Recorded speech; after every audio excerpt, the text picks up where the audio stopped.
안녕하세요. 신현진 세무사입니다. 우리 비영리 법인 및 공익법인 세무 가이드에 대해서 강의를 하고 있는데요. 이번 시간에는 두 번째 강의로 공익법인 출연재산 보고서 등 제출 의무에 대해서 설명을 드리겠습니다. 목차를 살펴보시면 출연재산 보고서 등 제출 대상, 누가 제출해야 되느냐, 그 다음에 제출 기한, 그리고 출연재산 보고서 미제출 가산세, 가산세가 있어요. 제출 안 하면. 그리고 세 번째로 공익법인 출연재산 등에 대한 보고서 서식. 보고서 서식에는 어떤 것들이 있다. 요거에 대해서 안내해 드릴 거고요. 네 번째로는 홈택스 출연재산 보고서 제출 방법. 홈택스에서 제출하니까 어떤 경로로 홈택스에서 들어가서 제출할 수 있는지 안내해 드리겠습니다. 첫 번째, 출연재산 보고서 등 제출 대상과 제출 기한. 이 출연재산 보고서는 많이 제출을 하세요. 그래서 왜 그러냐? 재산을 출연받은 공익법인이 재산을 출연받지 않는 공익법인도 있지만 대다수는 재산을 출연받아요. 그래서 재산을 출연받은 공익법인은 납세지 관할 세무서장에게 결산에 관한 서류 및 공익법인 출연재산 등에 대한 보고서를 사업연도 종료일부터 4개월로 바뀌었죠. 3개월이 아니라 4개월 이내에 제출을 해야 한다. 그래서 공익법인의 사업연도가 중요하잖아요. 종료일로부터 4개월 내. 그러면은 그 사업연도는 당해 공익법인에 관한 법률 또는 정관의 규정에 의해, 법률이나 정관의 규정에 의해서 사업연도가 정해져 있지 아니한 경우에는 매년 1월 1일부터 12월 31일까지로 한다. 만 정해져 있으면 그 정해져 있는 기간으로부터 4개월이고 정해져 있지 않다면 이 기간으로 한다. 그리고 신고 기한이 토요일, 공휴일 인 경우 그 다음 날의 기한으로 한다. 그래서 구체적으로 예를 들어서 살펴보게 되면 2022년 12월 말 법인이다. 그러면은 2023년 4월 30일까지 제출해야 합니다. 그리고 2023년 2월 말 법인이다. 2월 말 법인은 뭐가 있냐? 학교 법인이 2월 말 법인이에요. 왜냐면 3월부터 학기가 시작되기 때문에 2월 말 법인은 보통 학교 법인인데 학교 법인인 경우에는 옛날에는 5월 31일까지 했는데 이제는 4개월이니까 6월 31일까지 제출해야 합니다. 두 번째로는 출연재산 보고서 미제출 가산세에 대해서 설명을 드릴게요. 가산세는 공익법인 출연재산 등에 대한 보고서를 제출하지 아니하였거나 제출 안 했다. 그 다음에 제출된 보고서에 출연재산, 운용소득 및 매각재산 등의 명세를 누락했다.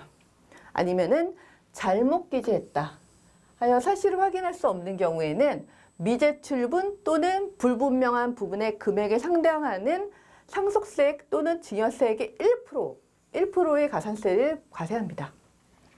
실무적으로는 사실 출연재산 보고서가 잘못 작성됐을 경우에는 세무서에서 연락이 와서 수정할 시간이 조금 주기는 합니다. 근데 수정하라고 했는데 수정을 안 하면은 좀 문제가 되겠죠. 그 다음에 이제 가산세는 1%인데 이게 너무 클 거잖아요. 어떤 법인들은 그러면은 가산세가 한도가 있다. 그래서 1억 원.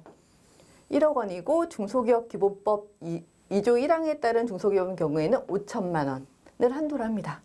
다만 고의적으로 했다면 이 한도가 적용이 안 되겠죠.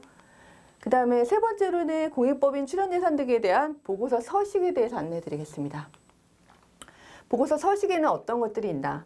먼저 출연재산 등에 대한 보고서가 있고 첫 페이지가 있고 그 다음에 출연재산, 출연을 받고 운용소득, 출연을 받은 거를 어떻게 운용을 했는지 그 운용소득, 그 다음에 출연받은 걸 매각대금에 대한 사용 계획이나 진도 내역서, 그 다음에 요거를 제출한 다음에 이제 이거에 대해서 이 세 가지를 세부적으로 제출하는 거예요.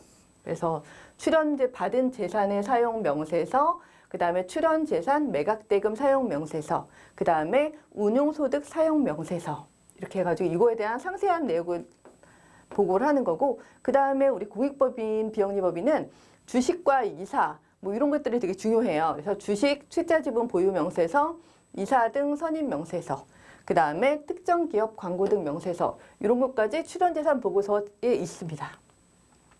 만약에 출연재산을 3년 내에 출연 목적에 사용하지 못했다. 그래서 그 기간에 장기간을 요한다면 주무부 장관이 이를 인정하는 경우에는 조금 3년 내에 못 써도 인정을 해준 제도가 있는데 그때는 그 관련 서류도 제출을 해야 합니다. 네 번째로는 홈택스 출연재산 보고서 제출 방법입니다. 국세청 홈택스에 들어가시면은 이렇게 신고 납부 이렇게 신고 납부 있잖아요. 여기 신고 납부를 누르시고 그 다음에 일반 신고가 여기 있습니다. 일반 신고에서 그 다음에 공익법인 출연재산 보고서 제출 요거를 누르면은 공익법인 보고서 작성하기가 열려요. 근데 제가 이거를 캡처를 해봤는데요. 보면은 우리 홈택스는 제가 홈택스 사용 방법에 대해서 강의를 좀 많이 해봤는데요. 홈택스는 여기에다가 대부분 내가 어떤 서식을 할 건지 작성할 건지 이렇게 순서대로 진행이 다 적혀 있어요. 그래가지고 여기를 작성하다가 또 여기를 왔다 갔다 할 수 있는데 일단은 처음에는 이 앞에서부터 작성을 해야 합니다. 그 다음에 뭔가 틀렸다 그러면은 다시 백 해가지고 여기서 선택해가지고 이걸 수정하고 이럴 수는 있습니다. 근데 중요한 거는 이게 작성을 하고 꼭 밑에 있는 저장하기를 꼭 눌러줘야 돼요. 그렇지 않으면은 저장이 안 된 상태로 갈 수도 있기 때문에 꼭 저장을 해야 됩니다. 그래서 공익법인 출연재산 보고서는 보시면은 아까 제가 말씀드렸듯이 사용계획 진도 내역서, 그 다음에 요거에 대한 상세 내역, 출연받은 재산 사용명세에서 매각대금 사용명세, 운용소득 사용명세 이 세 가지가 있다고 했죠. 작성을 하고 그 다음에 주식 보유명세서, 이사, 그 다음에 이사서 기준 초과 경비 명세 뭐 이런 식으로 작성하게 되어 있습니다. 그 다음에 외부 전문가 세무 확인 대상이라면은 요거까지 작성을 해야 돼요. 근데 세무 확인 대상이 아니라면 요거는 작성하지 않습니다. 그 다음에 다 작성한 다음에는 신고서 자료 제출을 누르면은 제출이 됩니다. 그래서 출연재산 보고서의 기본적인 내용은 이렇게 뭐 여기다가 결산 공인인증서로 로그인하거나 홈택스 아이디 비번으로 로그인하게 되면 2022년 12월 뭐 이렇게 입력한 다음에 확인을 누르면은 요즘에는 작성했던 법인들이라서 그런지 몰라도 제가 하는 데들은 요게 자동으로 채워지더라고요.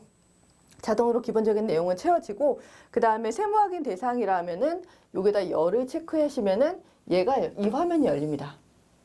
그리고 작성하다가 저장을 하고서 그 다음에 이게 조금 내용이 좀 미심쩍어서 다음에 추가로 더 작성을 해야겠다 그러시면은 저장을 해 놓으시면 나중에 신고서 불러오게 하면은 저장했던 거를 불러와서 추가로 작성이 가능하니까 참고하세요.